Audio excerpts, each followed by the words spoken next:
Ինչ տեղեկություն դեք Ռոբերտ Քոչարյանին երբ է բերելու դատարան։ Ռոբերտ Քոչարյանը բերվել է դատարան, որովհետև միջնորդությունը կալանքի եւ ձերբակալված անձը միաժամանակ են ներկայացվում դատարան։ Գործը մակագրվել է այսօր դատը կքննվի 8:30, նյութերը նոր ենք ստացել, չենք հասցրել ծանոթանալ։ 2 ժամից մոտավորապես է եւ նիստից հետո ավելի մանրամասն ձեր դետալներ կներկայացնեմ այս պահին նյութերի միացանոթանալ։ Մի վարքան Սարգիս Դադոյան Իսկ ո՞նց են մտցրել դատարան, երբ ձերբակալված անձը միշտ հետևանով է, հետևի մուտք։ Երբ այսինքն ինչքան ժամանակ որ դատարան։ Ես երբ որ իմացել ենք որ տեղափոխել են, մենք ներկայացել ենք, եկել ենք ստանալ են։ Նայեք, պարոն Քոչարյանը մի մոտ 2 շաբաթ առաջ, 10-15 քանի օր առաջ վիրահատություններ տարել, դրանով էր պայմանավորված ձերբակալման գործընթացում, քանի որ ինտենսիվ գործողություններ էին, դրանով պայմանավորված առողջական վիճակի որոշակի սերացում կար, հիվանդանոցում էր, ես այս պահին վերջին հիվանդանոցից տեղափոխելուց առաջ վիճակի մասին տեղեկություններ չունեմ, միայն կարող եմ ասել, որ 3 դատական նիստը տեղի չի ունեցել, որովհետև բժշկական ցուցում է եղել, որ չի կարող տեղափոխվել, որովհետև կարող է վիճակի սրացում տեղի ունենա։ Իսկ այսօր ինչ է։ Ավարտեմ,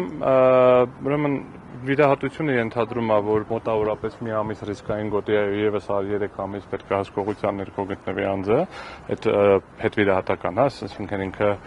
ուժարտի վրա վիրահատություն է եւ համապատասխանաբար այդ փուլում պետք է գտնվի վիրահսկողության ներքո ընդհանուր առմամբ եւ այսօր հիվանդանոցից տեղափոխելուց առաջ ինչ ա եղել, ինչ եղել, դետալներ չեմ տիրապետում, հիմա կճշտենք, երբ որ նյութերը նայենք։ Այսինքն եթե ուղարկում են դատարան, ուրեմն բժշկի ցույց։ Ենթադրվում է, որ առողջական վիճակը բավարարել է, որպեսզի տեղափոխվի։ Այսինքն այն տեսակետը, որ հնարավոր է այսօր դատական նիստը չկայանա կամ հետաձգվի հենց առողջական վիճակի մասով,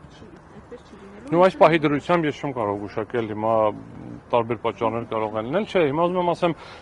հիմա ունենք նյութերին կծանոթանանք, դատական նիստը կլինի, հիմա եթե առողջական վիճակը լավ չլինի, կքննարկենք, եթե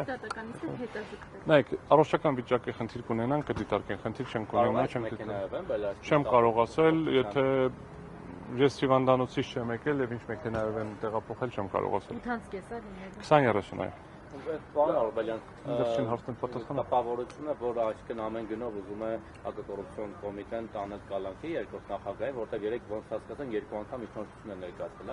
կալանավորման։ Չէ։ Տպավորությունը չեմ կարող հերքել, այսինքն տպավորություն չի, ցանկանում են ամեն գնով տանել կալանքի, երբ որ ձերբակալման այդ 24 ժամյա ռեժիմն է հենց այդ կալանավորման նպատակով են ձերբակալում դատարան ներկայացնելու համար։ Թե հիմա ամեն գնովա, ոչ ամեն գնովա կդժվարան եմ ասեմ, 3 24 ժամյա ռեժիմով այդ ձերբակալության ժամկետը անցավ, համապատասխանաբար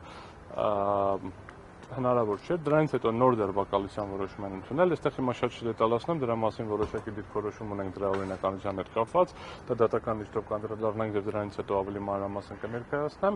եւ դրանից հետո ոնց որ նորից ներկայացել են դատարան, համապատասխանաբար։ Կոնկրետ ինչի մասին, կոնկրետ այս գործը։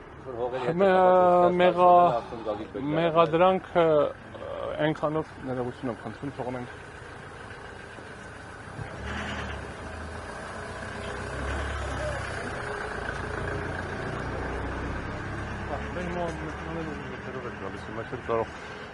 Նայեք, մեղադրանքի մասով շատ հակիրճ կասեմ, մնացածը արդեն դատական նիստից հետո ուղղակի որ հասցնենք, էլի զուտ։ Մեղադրանքը վերաբերում է նրան, որ ինքը լինելով նախագահ կատարել է սահմանադրական պարտականությունը, այն է վավերացրել է կառավարության որոշումները, որովհետև Հայաստանի Հանրապետության Սահմանադրության 95/2005 թվականին գործած խմբագրությունը ենթադրում էր հետևյալ կառուցակարգը, որ Հայաստանի Հանրապետության կառավարության որոշումները ստորագրում է վարչապետը, որ որոշումները ընդունում են նախարարները, վարչապետը ստորագրում է վարչապետը եւ ավերացնում է նախագահան։ Ի տարբերություն օրենքների, որտեղ կար այն ժամանակ վետո իրավունք, հետ ուղարկելու, որևէ ընդհանրակարգ չվավերացնելու կառավարության որոշումները չկար եւ մեզ առնվազն հայտնի չի, սա ինչ եմ ասում, որովհետեւ ընտրություններից հետո այդ որ ԿՀ-ում բարույթ էր եւ էլի նմանատիպ, մի էպիզոդը դրան էր վերաբերվում, հա 2000-ական մինչև 2005 թվականին է վերաբերում, էլի, այսինքն այդ անշարժ գույքերը հիմա սովորական կառավարության որոշումների մասին է, ավելի մանրամասն կասեմ ձեզ դատական նիստից հետո, ուղղակի զուտ ֆիզիկապես հասցնելու առումով, խնդիրը հետևյալն է, այսինքն ինչ որ տարբեր հողերի մասին է խոսքը գնում, որոնք